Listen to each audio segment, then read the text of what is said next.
नमस्कार दोस्तों, आज बात करते हैं केदारनाथ मंदिर के इतिहास की, जो कि शिव भगवान के 12 ज्योतिर्लिंगों में से सबसे अलग आकार की ज्योतिर्लिंग है और साथ में 12 ज्योतिर्लिंगों में सबसे कठिन राह वाली ज्योतिर्लिंग है, क्योंकि इसके दर्शन करने के लिए हमें 15 से 20 किलोमीटर का पैदल रास्ता तय करना पड़ता है। केदारनाथ को स्वर्ग का मुख्य द्वार माना गया है और मानना भी पड़ेगा, क्योंकि पांचों पांडव भाई द्रौपदी सहित इसी मार्ग से स्वर्ग को प्रस्थान किए थे। तो दोस्तों, आगे बढ़ने से पहले अगर आप लोगों ने अभी तक चैनल को सब्सक्राइब नहीं किया तो चैनल को सब्सक्राइब कर दीजिए और वीडियो को लाइक कर दीजिए। और आगे बढ़ते हैं और बात करते हैं केदारनाथ ज्योतिर्लिंग के इतिहास के बारे में। यहाँ का ज्योतिर्लिंग का इतिहास भी महाभारत से जुड़ा हुआ है। बताया जाता है कि महाभारत में पांडवों ने जब कौरवों को हराकर जीत प्राप्त की थी, तो उसके बाद हस्तिनापुर के तमाम बुजुर्ग लोग जैसे धृतराष्ट्र हो गए, गांधारी, माता कुंती आदि ने धर्मराज युधिष्ठिर को वहाँ का उत्तराधिकारी बनाकर खुद संन्यास ले लिया और युधिष्ठिर के राजपाट में पूरी हस्तिनापुर सुखी जीवन जी रही थी। फिर काफी दिनों बाद सब पांडव भाई एक दिन भगवान श्री कृष्ण के साथ बैठे थे, तो भगवान श्री कृष्ण ने मजाक मजाक में बोल दिया कि आप सभी के ऊपर बहुत सी हत्याओं का दोष है, जैसे भाइयों की हत्या, बड़े बुजुर्गों की हत्या,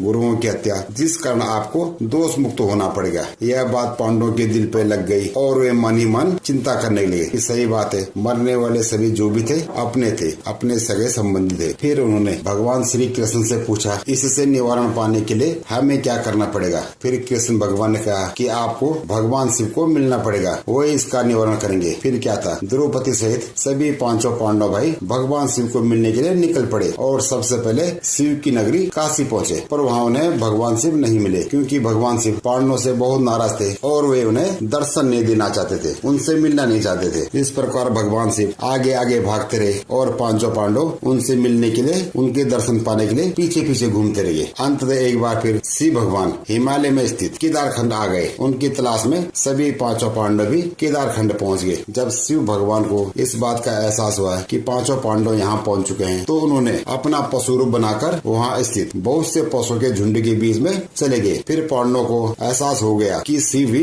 इन्हीं पशुओं में से एक है, लेकिन समस्या ये थी कि वे उन्हें पहचानेंगे कैसे। फिर भीम के दिमाग में एक विचार आया और उन्होंने अपना कद बढ़ाना शुरू कर दिया और कद इतना बड़ा कर दिया कि पशुओं के निकलने के मुख्य मार्ग पे दोनों पहाड़ों पे अपना पैर फैला दिया और सभी पशु उनके पैरों के नीचे से निकलने लगे। वहीं पर एक पशु ऐसा था जो कि निष्फिक्र हो गए घूम रहा था और पैरों के नीचे जाने से हिचकिचा रहा था। तब क्या था, भीम तुरंत समझ गए कि यही भोलेनाथ है। फिर भीम ने तुरंत पशु को पकड़ना चाहा। जब तक वो पशु के नजदीक पहुँचते तो जमीन में समाने लगा। काफी संघर्ष के बाद भीम ने पशु का पिछला वाला भाग अर्थात कुबड़ पकड़ लिया और पशु जमीन में समा गया। इस प्रकार भगवान शिव रूपी पशु ने अपने शरीर को 5 भागों में बांट लिया और पांडवों की भक्ति भाव को देकर उन्हें दर्शन दे दिया, जिस कारण वहाँ की ज्योतिर्लिंग त्रिकोण आकार की रह गई, यानी कुबड़ की आकार की हो गई। भगवान शिव के दर्शन पाकर पांचों पांडवों ने उनसे क्षमा याचना की, तो भगवान ने खुश होकर उन्हें दोष से मुक्त कर दिया और स्वर्ग का मार्ग भी बता दिया। और जो यहाँ पर उनका शरीर 5 भागों में बटा, वही 5 भाग यहाँ पर पंच केदार कहलाया। और उनके शरीर का सबसे मुख्य भाग सर, वो नेपाल में जाकर निकला, जिससे कि आज हम पशुपति के नाम से जानते हैं। और दोस्तों, यहाँ के बारे में बताया जाता है कि केदारनाथ ज्योतिर्लिंग के दर्शन के बाद नेपाल में स्थित पशुपतिनाथ का दर्शन करना भी अनिवार्य है, तभी जाके हमारी यात्रा सफल होती है। तो दोस्तों, ये थी केदारनाथ ज्योतिर्लिंग की कहानी। तो बाकी अगर आपको वीडियो पसंद आए तो वीडियो को लाइक और चैनल को सब्सक्राइब जरूर करना। फिर मिलते हैं अगले वीडियो।